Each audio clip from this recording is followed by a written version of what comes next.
Sir मुझे पैसों की जरूरत है और आप ऐसे कैसे मना कर सकते हैं मुझे पैसे देने से? हेलो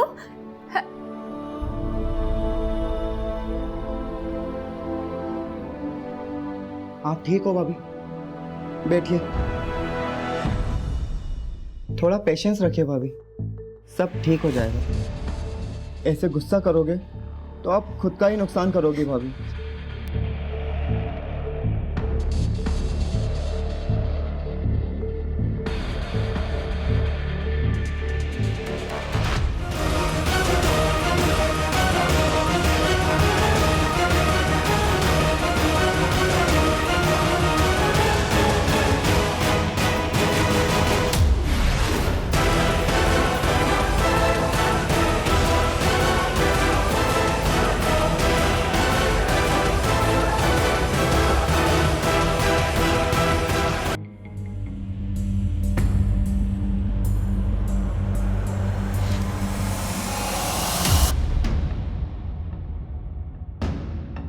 देखिए मिस्टर रजत, मैं आपकी कंडीशन को देख के ही आपको एडवाइस कर रहा हूं। आपका कैंसर 4th स्टेज में है।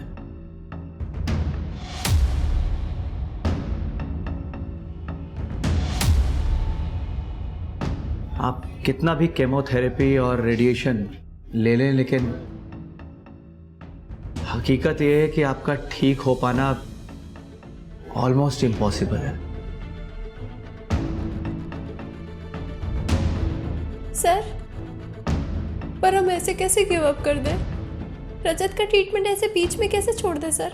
पूर्वी जी, मैं आपके इमोशंस को अच्छी तरह समझता हूँ, लेकिन हकीकत यह है कि रजत पहले ही बहुत दर्द बर्दाश्त कर चुका है। आगे मर्जी आप लोगों की है, आप क्या करना चाहते हैं क्या नहीं। ये हर्बल मेडिसिन मैं आपको दे रहा हूँ रजत के पेन के लिए। मेरी आपको सलाह होगी कि आप ऊपर वाले से दुआ करें, अच्छे की उम्मीद करें, लेकिन बुरे के लिए तैयार रहें।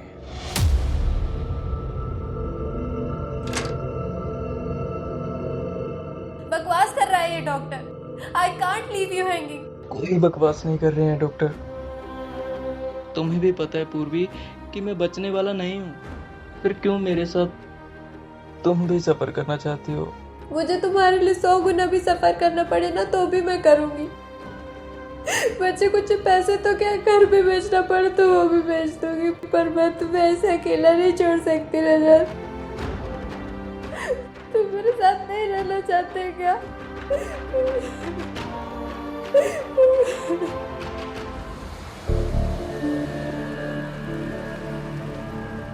ओए बिल दे रे। लो भाई जी 650। भांग खाए हो कि लूट मची है? लूट लो। लूट किस बात की भाई जी? जो है सब लिखा है बिल में। अबे तू लाख रुपए लिख देगा तो क्या तुझे लाख रुपए दे दूंगा इस 2 कौड़ी के खाने के? ये पकड़, खाना सड़ा गला खिलाएंगे, पैसे पूरे मांगेंगे। अरे भाई जी, इतने की तो आप शराब पी गए। ओए जितना दे दिया उसी में तसल्ली कर। पर भाई जी रुको। ओए हट।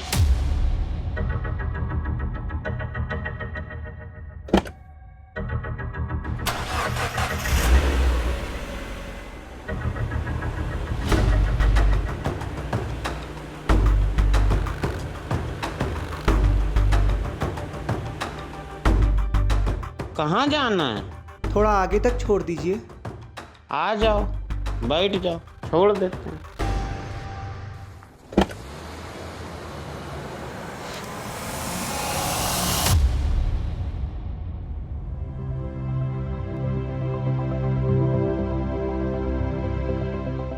ऑफ कोर्स रजत का इलाज हो सकता है। रजत को 4th नहीं 3rd स्टेज का कैंसर। विटामिन ट्रीटमेंट के बाद हम लोग कीमो स्टार्ट करेंगे। हाँ, बट आप लोगों को थोड़ा पेशेंस रखना पड़ेगा। हम रखेंगे सर, आप जैसे कहेंगे ना हम वैसे करेंगे। गुड।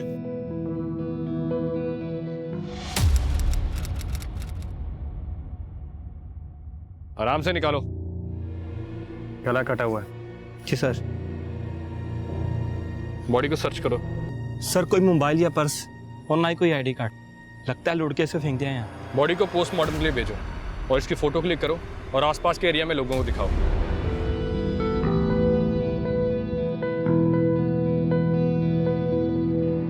हाँ, इंश्योरेंस है रजत का आपकी कंपनी से। अगर आप पैसे नहीं भरोगे तो कौन भरेगा?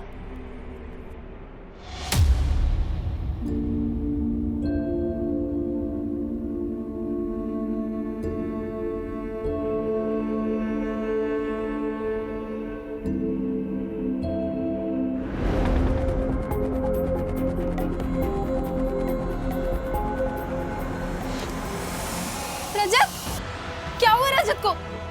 डॉक्टर, लेके जाइए इन्हें प्लीज। डॉक्टर लेकिन हुआ क्या रजत को? रजत!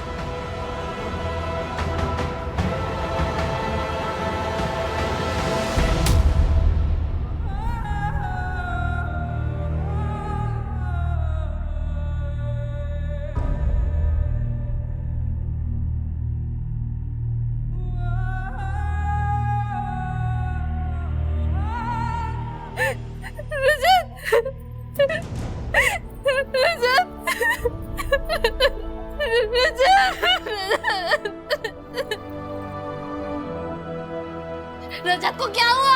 आपने तो कहा था कि वो ठीक हो जाएगा। सब कुछ ठीक था। रजत की बॉडी ट्रीटमेंट को अच्छे से रिस्पॉन्स भी कर रही थी। शायद लास्ट मिनट कॉम्प्लिकेशंस हुई रजत के साथ। पर आपने तो कहा था कि रजत ठीक हो जाएगा। मेरे से क्या हो गया? I am sorry गुरबी।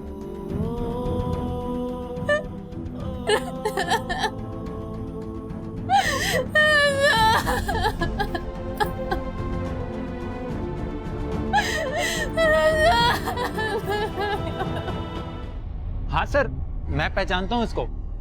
Tempo driver है ये, इसी रूट पर चलता था, अक्सर आता था मेरे ढाबे पर। लाश मिली है इसकी 2 दिन पहले, यहाँ से 3 किलोमीटर दूर हाईवे पर। लाश? सर 3 दिन पहले ये मेरे ढाबे पर आया था। जाते वक्त एक औरत को लिफ्ट देते हुए भी देखा था मैंने। जरूर इसी ने कुछ किया होगा उस औरत के साथ भी, तभी उसने इसे मार दिया होगा।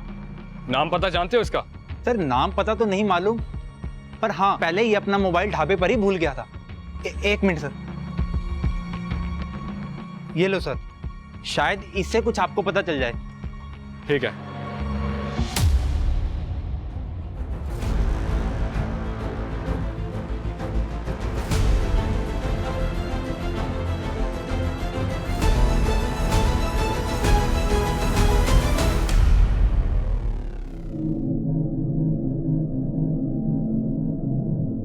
आपकी बच्ची को अर्जेंटली हार्ट ट्रांसप्लांट की जरूरत है। टाइम बहुत कम है उसके पास।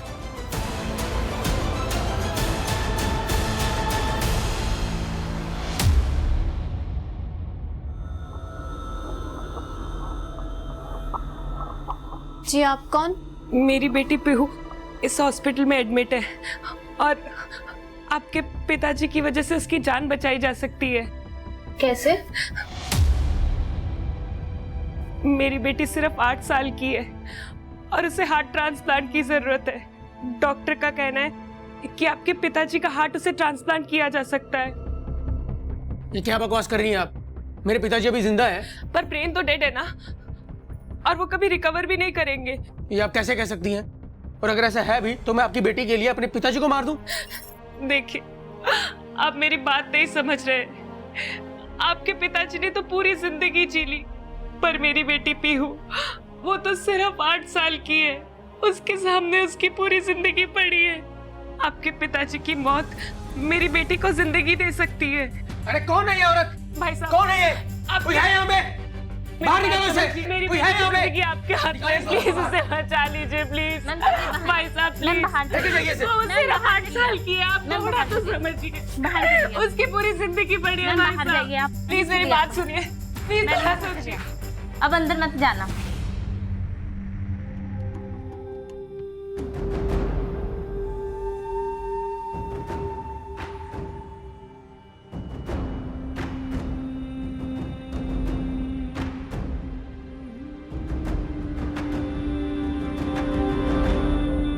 ए रुको।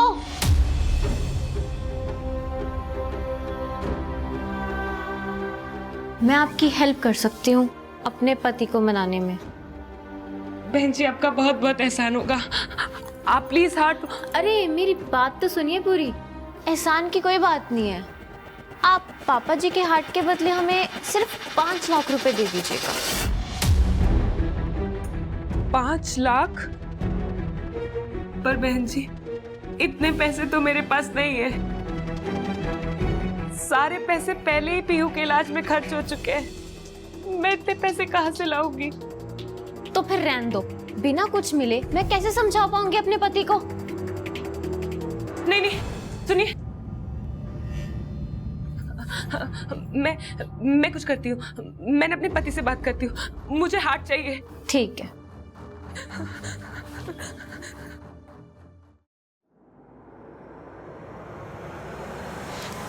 हेलो,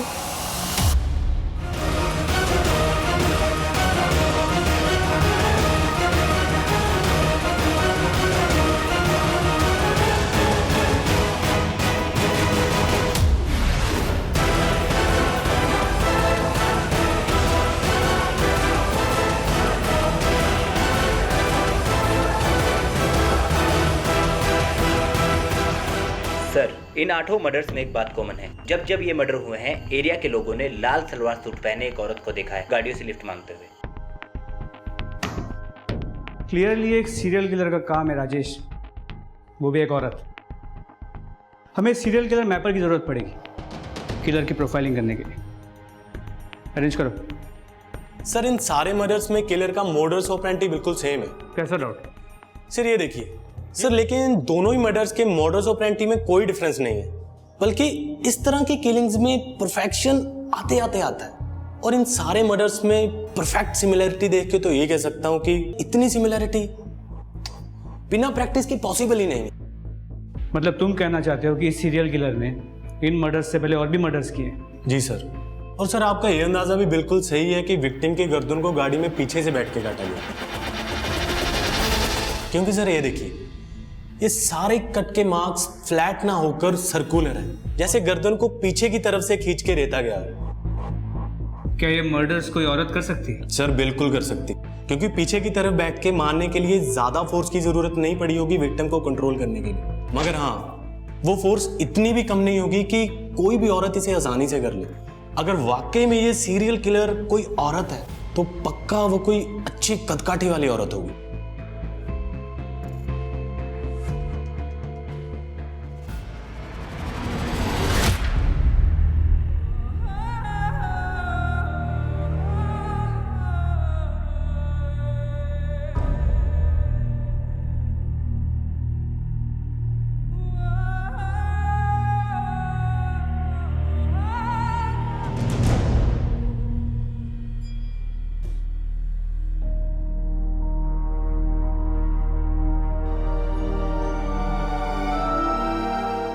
बेटा आखिरी बार उसे विदाई तो दे दे। नहीं माँ, नहीं, रजत ने प्रॉमिस किया था कि वो लड़ेगा अपनी जिंदगी के लिए, मेरे साथ रहेगा, पर उसने अपना प्रॉमिस तोड़ दिया। वो मेरे साथ ऐसे कैसे कर सकता? माँ नहीं, मैं उसे अलविदा नहीं कहूंगी, मैं नहीं कहूंगी। विशाल ले जाओ अपने भाई को, ले जाओ रजत को यहाँ से, मैंने ले जाओ रजत को।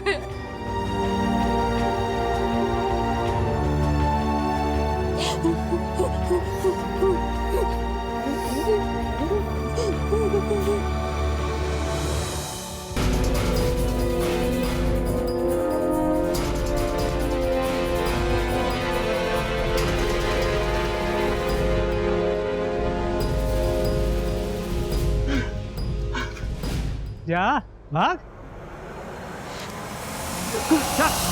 सर मैं सच कह रहा हूँ सर, मैंने कुछ नहीं किया सर, मैंने किसी टैक्सी वाले का खून नहीं किया सर। तो जिस टैक्सी ड्राइवर की डेड बॉडी हमें मिली है उसकी टैक्सी तेरे पास कैसे आई? पिछले 1 साल से चोरी की गाड़ियों का कलर और चेसिस नंबर बदल के बेच रहा था ना तू?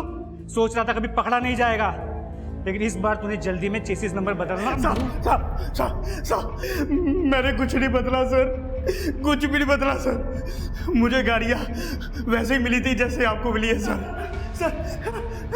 फिर ये सारी गाड़ियाँ तेरे पास आई कहाँ? सर कॉल आते थे उन गाड़ियों को उठाने के लिए, और कॉल पर ही अलग अलग जगह का एड्रेस दिया जाता था। उन गाड़ियों को उठाने के बाद पेमेंट वही रखने के लिए बोलते थे साहब। कौन करता था फोन? किससे बात होती थी तेरी? अलग अलग नंबर से फोन आता था साहब एड्रेस बताने के लिए।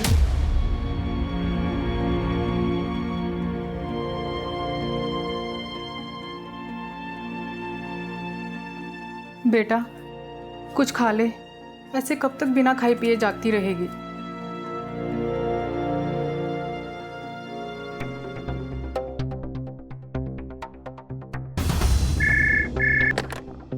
हेलो, मैंने पहले भी आपको फोन किया है। मेरी डॉक्टर बख्शी से अभी बात करवाइए। अगर इस बार डॉक्टर बख्शी कॉल पर नहीं आया ना तो मैं पुलिस में कंप्लेंट करूंगी उनकी। मेरे पति की मौत के जिम्मेदार है वो। वेट,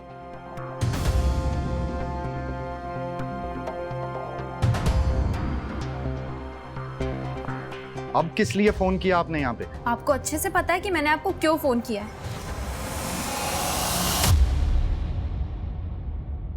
देखिए, आपके हस्बैंड की अभी अभी डेथ हुई है। कहीं आप इमोशंस में आके तो हॉस्पिटल को ब्लेम नहीं कर रही हैं?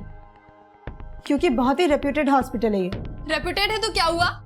मेरे पति का मर्डर किया है डॉक्टर बख्शी उन हॉस्पिटल वालों ने। मुझे रिपोर्ट लिखवानी उन लोगों के खिलाफ, कातिल है वो लोग। और आप मेरी रिपोर्ट नहीं लिख रही है, क्यों? क्या हुआ? सर वो मेरे रजत को उन लोगों ने। मैंने सब सुन लिया, आप प्लीज बैठिए बैठिए। मनप्रीत। Yes sir. मैडम से एनसी लो रिटर्न में, और खुद सिटी हॉस्पिटल जाकर पर्सनली चेक करो। Yes sir.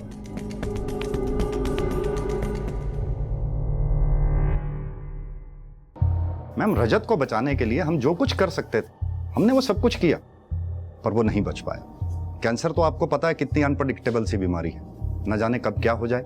झूठ बोल रहे हैं आप। ये रजत को कैंसर ने नहीं मारा, बल्कि आपने और आपके हॉस्पिटल ने मारा है। मैं ना कुछ छोड़ो, बाहर जाइए आप, प्लीज बाहर जाइए, लेके जाओ इन्हें। झूठ बोल रहे हैं ये। रजत को बचाने का वादा किया था इन लोगों ने। मैं छोड़ूंगी नहीं, मैं किसी को नहीं छोड़ूंगी।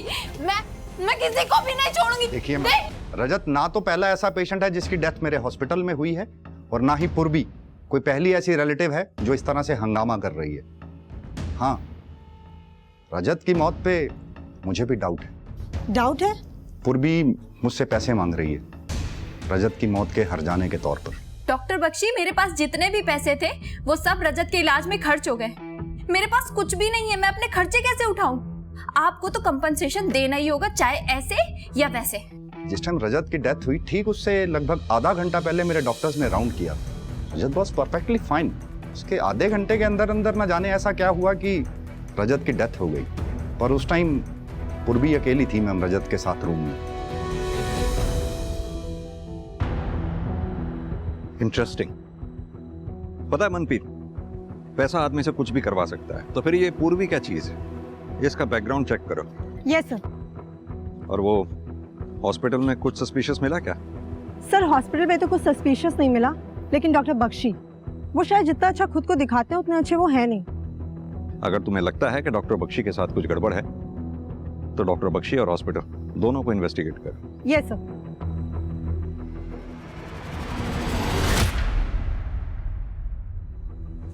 सर मुझे पैसों की जरूरत है, और आप ऐसे कैसे मना कर सकते हैं मुझे पैसे देने से? हेलो,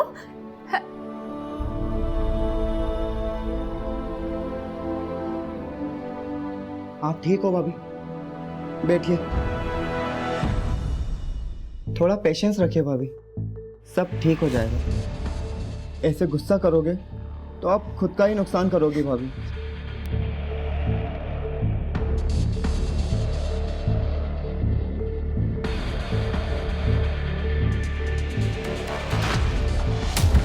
मुझे पता है मुझे क्या करना है। तुम ना ज्यादा सिंपैथी मत दिखाया करो और मुझसे दूर से बात किया करो। बार बार यहाँ मत आया करो, चले जाओ यहाँ से।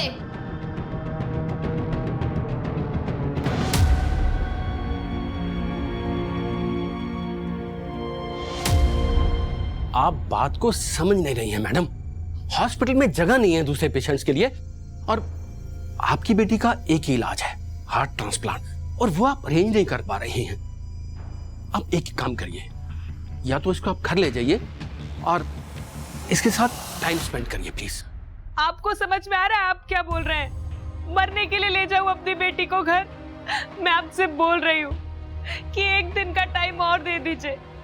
मेरे हस्बैंड कर रहे हैं पैसों का इंतजाम इसके हार्ट ट्रांसप्लांट के लिए।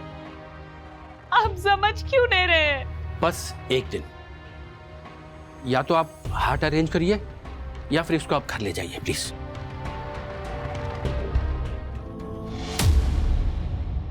ज्ञान के मर्डर केस में हमारे पास एक ही सस्पेक्ट है, वो ढाबे वाला वीरू, जिसका झगड़ा हुआ था ज्ञान के साथ। ओए जितना दे दिया उसी में तसल्ली कर। अरे पर भाई जी रुको। ओए हट। बाकी पुलिस स्टेशन से कुछ पता चला? हाँ सर, हाईवे पे हो रही लूटपाट की गैंग के बारे में पता किया। गैंग के बारे में क्या पता चला? सर गैंग के बारे में कुछ खास पता नहीं चला, लेकिन पिछले 1-2 सालों में कई पुलिस स्टेशन में ज्ञान जैसे ही सिमिलर मर्डर केसेस रिपोर्ट हुए हैं, जिनमें से ज्यादातर विक्टिम की पहचान नहीं हो पाई है सर। और जिन 1-2 विक्टिम की पहचान हुई भी थी, उनके केस को रैंडम लूटपाट की केस की तरह इन्वेस्टिगेट किया गया। अगर ये ढाबे वाला वीरू उस ज्ञान को नहीं पहचानता और उस लाल सूट वाली औरत के बारे में हमें नहीं बताता, तो हम भी शायद इस केस को एक रैंडम केस की तरह ट्रीट कर रहे होते। सर अब क्या करें? पहले तो हमें यह पता करना है कि ये वीरू सच बोल रहा है या सिर्फ हमें बहका रहा है। तुम ऐसा करो, बाकी के पुलिस स्टेशन से जो भी सिमिलर केस रिपोर्ट हुए हैं उनकी डिटेल मंगवाओ और उसे आपस में टैली करो। देखो कोई लीड मिलती है या नहीं। जी सर।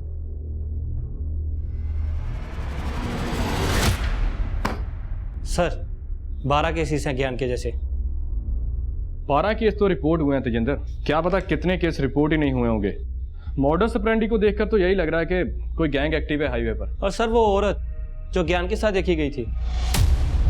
2 ही पॉसिबिलिटी हैं, या तो वो औरत विक्टिम को फंसा के गैंग के पास लेके जाती होगी, या फिर उसने खुद मर्डर किए होंगे।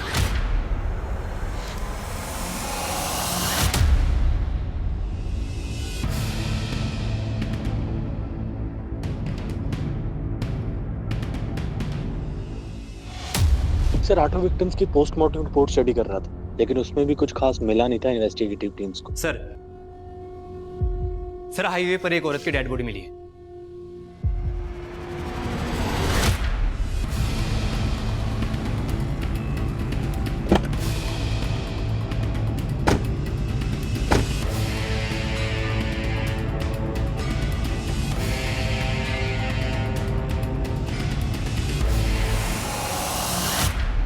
सर लाल सूट, सर ये कहीं हुई तो नहीं? बॉडी को बाहर निकाल। बॉडी को सबसे पहले तुमने देखा था? जी सर, मैं बस यहाँ से जा रहा था तो मेरी नज़र पड़ी सर। तो जब यहाँ आए बॉडी के आसपास किसी को देखा? नहीं सर, यहाँ पर कोई भी नहीं था।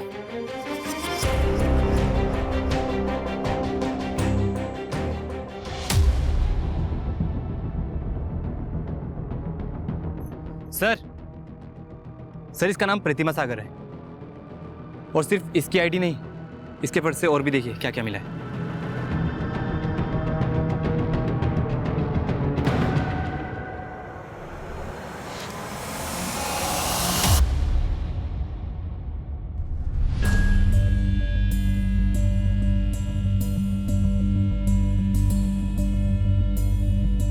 सुनो यहाँ, ये प्रतिमा सागर यहीं रहती है? जी प्रतिमा यहीं रहती हैं, लेकिन काफी दिन से दिखाई नहीं दी। तो इसकी फैमिली में कोई नहीं है? अरे सर फ्री है सर, कोई होता भी तो वो भी साथ छोड़ के चला जाता। ऐसा क्यों? अरे सर साइको है, कब आती कब जाती है इसका कोई पता ही नहीं लगता, किसी से बनती ही नहीं है इसकी। अगर गलती से कोई इससे बात भी कर लेना तो खामखाम भड़क जाती है। ऐसी औरत से कौन कांटेक्ट रखना चाहेगा, ना घर वाले ना बाहर वाले। तो ठीक है।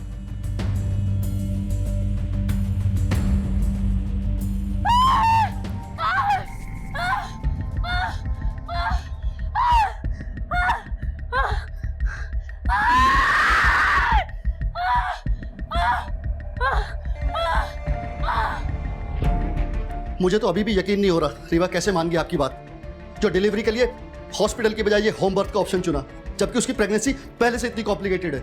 मान गई, क्योंकि ये कॉम्प्लिकेशंस वगैरह ना सब डॉक्टरों के बनाए हुए फतूर हैं। अरे हॉस्पिटल लेके जाएंगे तो वो चीर फाड़ करेंगे सिर्फ पैसा बनाने के लिए। वैजी ने दवाई दी है ना, उससे सब ठीक हो जाना है, तू चिंता मत कर। रीवा का बच्चा अटक गया है, उसको हॉस्पिटल ले जाना पड़ेगा।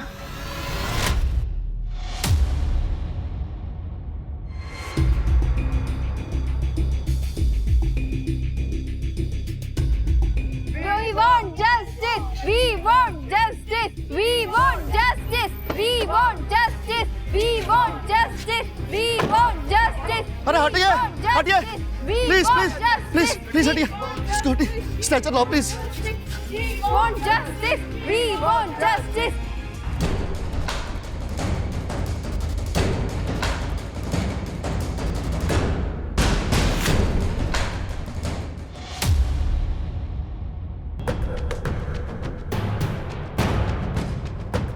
मत रीवा, सब ठीक होगा, कुछ नहीं होगा तुम्हें। हम हॉस्पिटल में है ना, हौसला रख, सब ठीक होगा रीवा।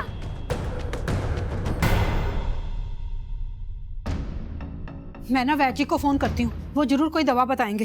किसी को फोन नहीं करेंगे आप, पहले रीवा और मेरे बच्चे की जान खतरे में डाल चुकी हैं आप। अरे तुम तो ऐसे बोल रहे हो जैसे मुझे रीवा की कोई फिक्र ही नहीं। बेटी है वो मेरी। बेटी है?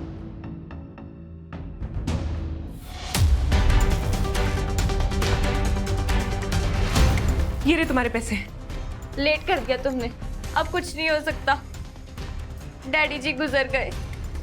कुछ नहीं हो सकता मतलब?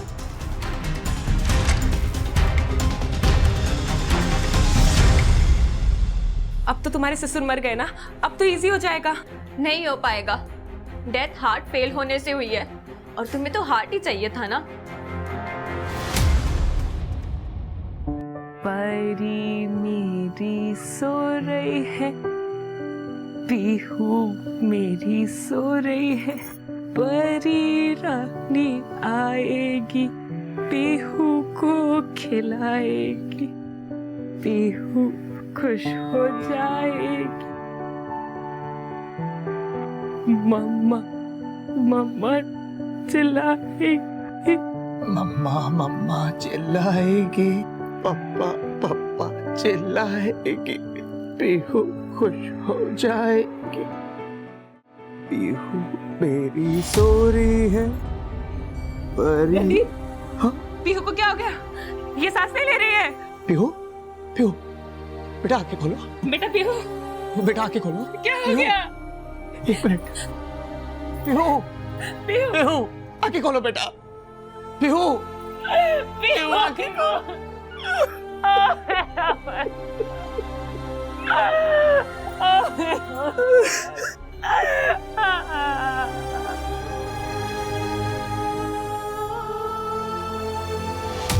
सारे प्रूफ्स प्रतिमा को हमारी सीरियल किलर बता रहे हैं, लेकिन मुझे कुछ सही नहीं लग रहा। यह भी तो हो सकता है कि ये सारे प्रूफ्स प्लान किए गए प्रतिमा के खिलाफ, ताकि हम हमारी इन्वेस्टिगेशन बंद करें। एक काम करते हैं, इस प्रतिमा के मर्डर केस को एक इंडिपेंडेंट मर्डर केस की तरह ट्रीट करते हैं और इसके किलर को ट्रेस करने की कोशिश करते हैं। एक बार ये किलर हाथ में आ गया तो प्रतिमा की असली कहानी भी सामने आ जाएगी। प्रतिमा की बॉडी हमें यहाँ मिली, तुम उस तरफ जाके पूछताछ करो, हम लोग इस तरफ देखते हैं। हो सकता है प्रतिमा के केस में कोई नया लीड मिले। ठीक है सर।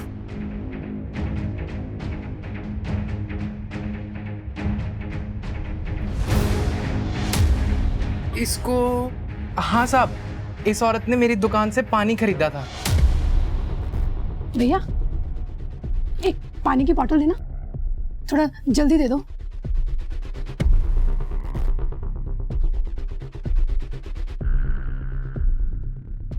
मैडम कौन है वो?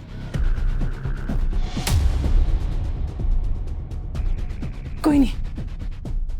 कौन था वो आदमी? सब इतना तो नहीं पता, बहुत अंधेरा था, पर वो आदमी ना कद काठी से बहुत लंबा चौड़ा था। यानी कि मेरा शक सही था, कोई तो प्रतिमा का पीछा कर रहा था। उसी ने प्रतिमा को मारा और उसकी बॉडी पे सीरियल किलर होने के प्रूफ प्लांट करके खुद गायब किया। सर लग तो ऐसा ही रहा है। दुकानदार के डिस्क्रिप्शन के हिसाब से पीछा करने वाले की कदकाठी हमारे सीरियल किलर की प्रोफाइल से मैच कर रही है। प्रतिमा के मोहल्ले में जाके पूछताछ करो, देखो किसी ने कोई सस्पिशियस आदमी या औरत प्रतिमा के घर के पास देखा है कि जो कोई भी प्रतिमा को फॉलो कर रहा था वो प्रतिमा के अजीब बिहेवियर के बारे में जानता, और वो ये भी जानता था कि प्रतिमा के आगे पीछे कोई नहीं है। इसीलिए उसने प्रतिमा को हमारी सीरियल किलर बनाकर हमारी इन्वेस्टिगेशन को भटकाने की कोशिश की। हमें एक बहुत ही डेंजरस और स्मार्ट सीरियल किलर को ट्रेस करना है। हमें उसे जल्द से जल्द पकड़ना होगा। न जाने वो अपना अगला शिकार किसे और कहाँ करे। सर जिस पुलिस स्टेशन के ज्यूरिसडिक्शन में डेड बॉडीज मिली थी वो सभी हाई अलर्ट पर हैं। अलर्ट पर ही रखो उन्हें। सीरियल किलर आजाद घूम रहा है, जल्दी नहीं पकड़ा गया तो और भी मर्डर होंगे। Okay sir.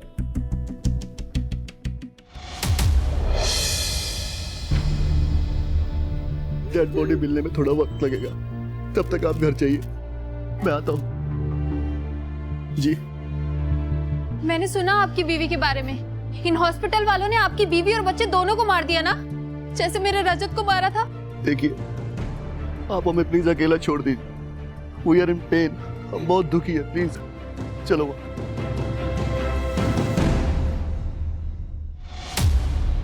अच्छा ही हुआ रजत को अपनी जिंदगी से मुक्ति मिल गई। पूर्वी उसके साथ रह के भुगती तो रही थी, कम से कम वो अपनी मर्जी से अपनी जिंदगी जी तो सकती।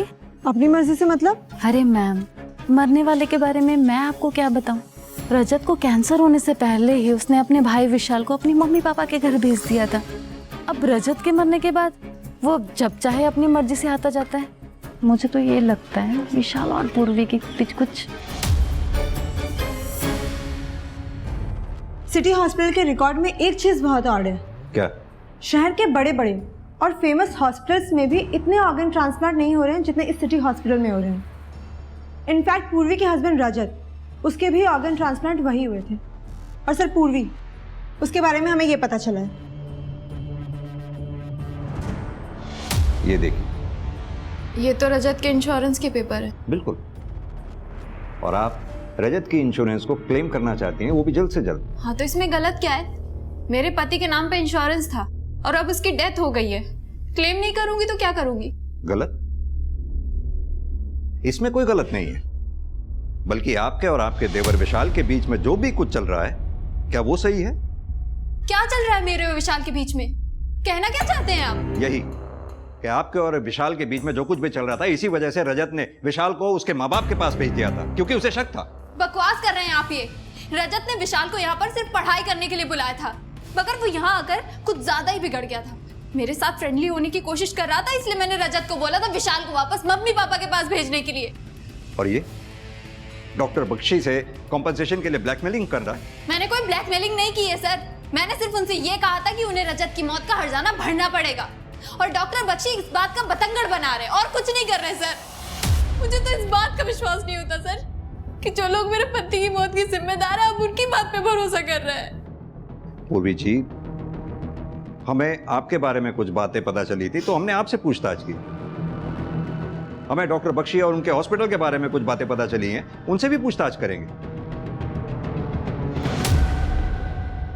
मेरा बेटा 29 साल का था। आज तक अपेंडिक्स के अलावा उसे कभी हेल्थ प्रॉब्लम नहीं हुई, और उसी के लिए हम सिटी हॉस्पिटल में उसको लेकर गए थे, मगर वो जिंदा वापस ना आ सका।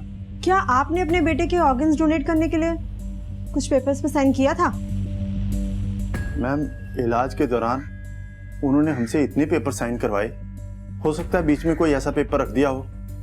हमें इसके बारे में कुछ मालूम नहीं है।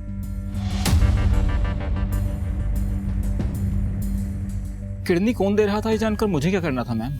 सिटी हॉस्पिटल वालों ने बताया किडनी अवेलेबल है तो मैंने ट्रांसप्लांट करवा ली। कितना पैसा दिया था आपने ट्रांसप्लांट का? 3 लाख पड़े थे मैम। आधा पैसा ऑनलाइन दिया था, आधा कैश में। सर, मेरी बीवी रीवा को प्रेगनेंसी में पहले ही बहुत कॉम्प्लिकेशंस थी, फिर भी मेरी सास ने उसे इस देसी इलाज के चक्कर में फंसा दिया। अब आप ही बताइए, मैं अपनी बीवी की मौत का जिम्मेदार किसे मानूं? हॉस्पिटल को या अपनी सास को? मिस्टर शिव, एक बात बताइए, आपकी पत्नी रीवा के ऑर्गन्स डोनेट हुए थे? सर, जितने भी ट्रांसप्लांट हुए हैं मेरे हॉस्पिटल में, सबके सब लीगल हैं। हमारे पास पेपर्स हैं, रिलेटिव की परमिशन है। लेकिन डॉक्टर बख्शी, सब केसेस में ट्रांसप्लांट के बेनिफिशरीज या रिलेटिव्स को पता ही नहीं था कि वो डोनेशन के पेपर पे साइन कर रहे हैं। दूसरी बात, ट्रांसप्लांट के बेनिफिशरीज से हाफ पेमेंट कैश में ली गई, जिसका हमें कोई ट्रेस नहीं मिला। कहां गया वो पैसा? ऐसा कैसे हो सकता है सर? हम कैश में डील ही नहीं करते तो फिर कैश लेंगे क्यों? तो डॉक्टर बख्शी, अगर पैसा आपके पास नहीं है तो किसी के पास तो होगा ही। हमें आपका हॉस्पिटल सर्च करना होगा। अब आप हमें खुद सर्च करने देंगे या फिर हम कोर्ट से सर्च वारंट लेके आए? सर जब कुछ गलत किया ही नहीं तो हम सर्च से क्यों डरेंगे? आप इत्मीनान से सर्च कीजिए।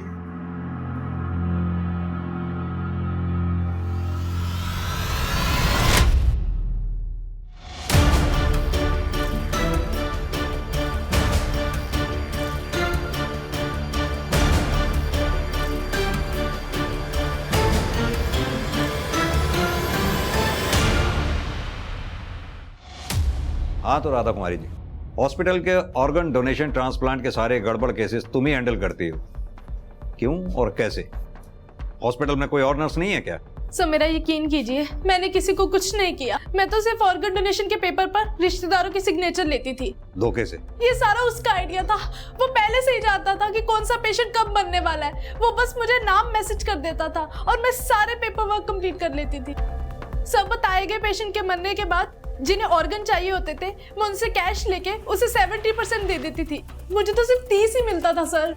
नाम क्या है उसका? नाम बताओ। सर मुझे नहीं पता, वो सिर्फ मुझे पेशेंट का नाम मैसेज करता था और पैसे कहाँ छोड़ने हैं वो एड्रेस मैसेज करता था। जब तुम उसे जानती तक नहीं हो, इतना दावे के साथ कैसे कह सकती हो कि वो मेल था? सर मैंने तो सिर्फ आइडिया लगाया है।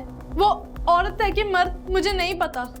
देखो राधा, इतना बड़ा कांड तुम अकेले तो कर नहीं सकते। शराफत से ये बताओ, इस इतने बड़े कांड में हॉस्पिटल का कौन कौन स्टाफ मेंबर तुम्हारे साथ शामिल है? सर गार्ड रमेश और वार्ड बॉय सुखविंदर। सर मेरा कोई कसूर नहीं है, मुझे छोड़ दीजिए, मैं बेगुनाह हूँ सर।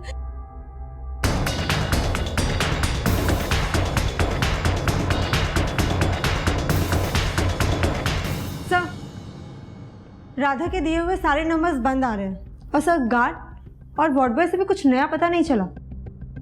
मनप्रीत, हैरानी की बात है, जितने भी पेशेंट्स ऑर्गन डोनेशन रैकेट का शिकार हुए हैं, सब में एक चीज कॉमन है, सबकी मौत हार्ट अटैक से हुई है।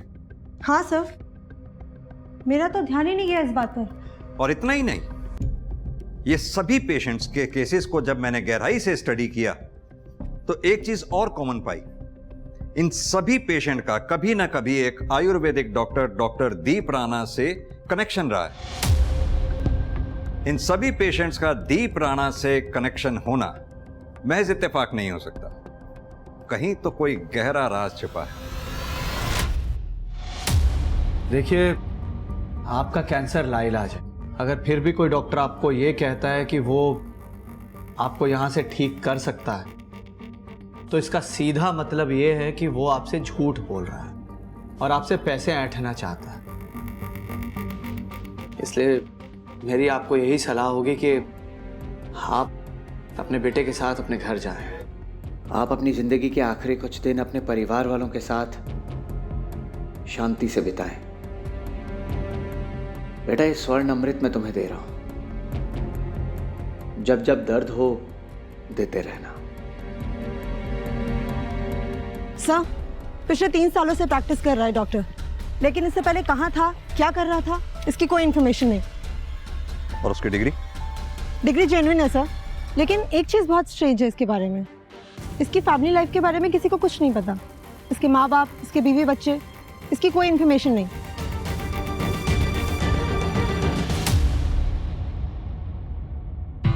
क्या बात डॉक्टर साहब,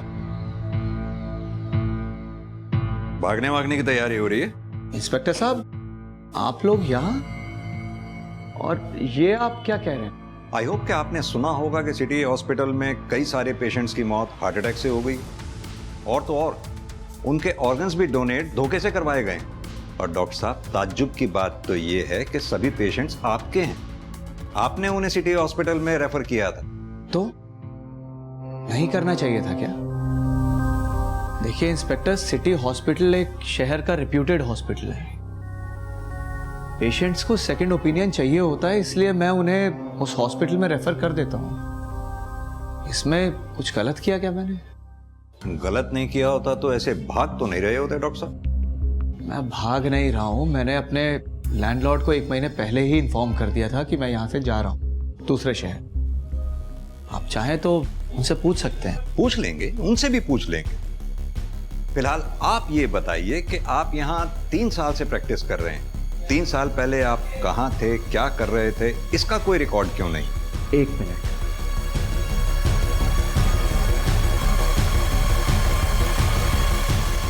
ये देख लीजिए आप देख लीजिए मैं कब कब कहाँ कहाँ किस किस शहर में रहा और क्या कर रहा था, वो सब डिटेल है इसमें। ठीक है डॉक्टर साहब, फिलहाल हम ये डॉक्यूमेंट्स लेकर जा रहे हैं वेरिफिकेशन के लिए, लेकिन हाँ, जब तक हम कहें नहीं ये शहर छोड़कर जाइएगा नहीं। चलो मनप्रीत। काफी दिलेर है सर, एक बार भी नहीं घबराया और हर सवाल का बिल्कुल परफेक्ट जवाब रेडी था, वो भी पहले से। परफेक्ट तो कुछ भी नहीं होता मनप्रीत, फिर ये डॉक्टर कैसे परफेक्ट हो सकता है? एक काम करो मनप्रीत, डॉक्टर की फोटोग्राफ आसपास के पुलिस स्टेशन में सर्कुलेट करवाओ, पता करो इस डॉक्टर का किसी केस से लेना देना रहा हो, अगर हाँ तो उस केस की पूरी डिटेल्स निकलवाओ। इस डॉक्टर का इतिहास गायब है ना, इसका इतिहास निकालकर इसका भविष्य बिगाड़ेंगे।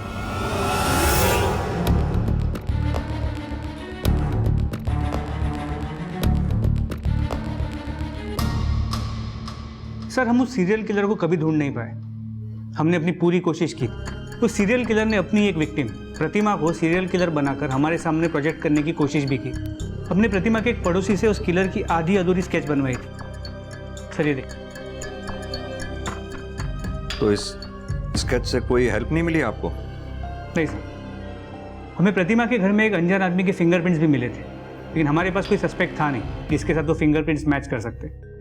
सर अब आपके पास एक सस्पेक्ट है तो ट्राई करके देखते हैं। नहीं वर्मा जी, ऐसे डॉक्टर दीप राणा के फिंगरप्रिंट्स नहीं ले पाएंगे। वो बहुत होशियार है, डेंजरस भी। हमें उसके फिंगरप्रिंट्स उसकी नॉलेज में डाले बिना लेने होंगे। सर वो कैसे करेंगे? मनप्रीत, एक सर्च वारंट निकलवाओ। Yes sir.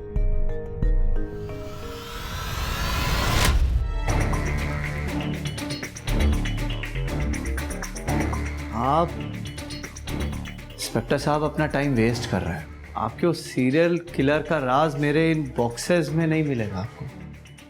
पता है हमें डॉक्टर साहब, हमें इन बॉक्सेस में कुछ नहीं मिलने वाला। सरकारी नौकरी है, फॉर्मेलिटी करनी पड़ती है।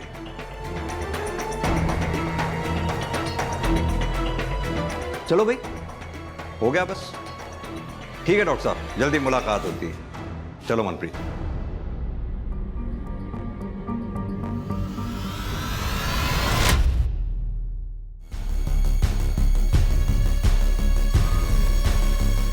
फिंगरप्रिंट मैच हो गए तो हमारा सस्पेक्ट दीप राणा ही है। It's a match sir.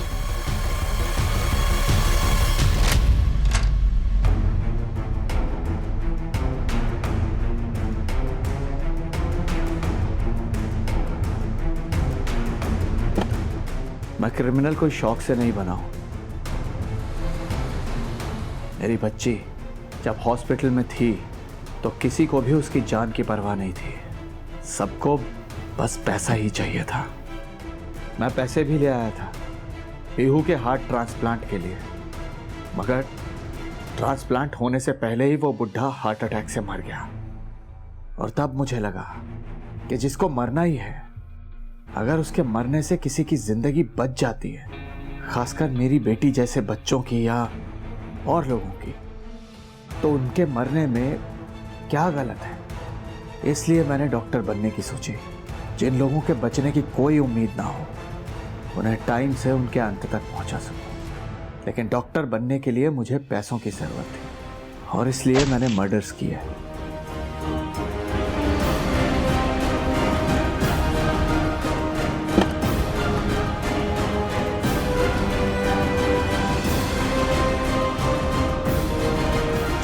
और जब मैं डॉक्टर बन गया तो शांति से मरने में लोगों की हेल्प करने लगा। मैंने उन्हें बिना दर्द के और बिना तड़पाए मुक्ति दी, अपनी दवा से, जिसे पीकर उनका दिल धीरे होते होते आखिरकार बंद हो जाता था। मेरी बेटी को तो नहीं बचा पाया मैं, लेकिन हाँ, मेरी बेटी के ही जैसे ना जाने कितने ही लोगों को जिंदगी मैंने दी है। दूसरों को मारकर खुद को भगवान समझ बैठा है। कितने ही निर्दोष लोगों की जान ली है तूने, उन टैक्सी वालों की, उस प्रतिमा की। न जाने ऐसे कितने पेशेंट्स जिसमें से कई बच भी जाते अगर तू बीच में नहीं आता तो। कैसे बच सकते थे इंस्पेक्टर साहब? पैसे देकर?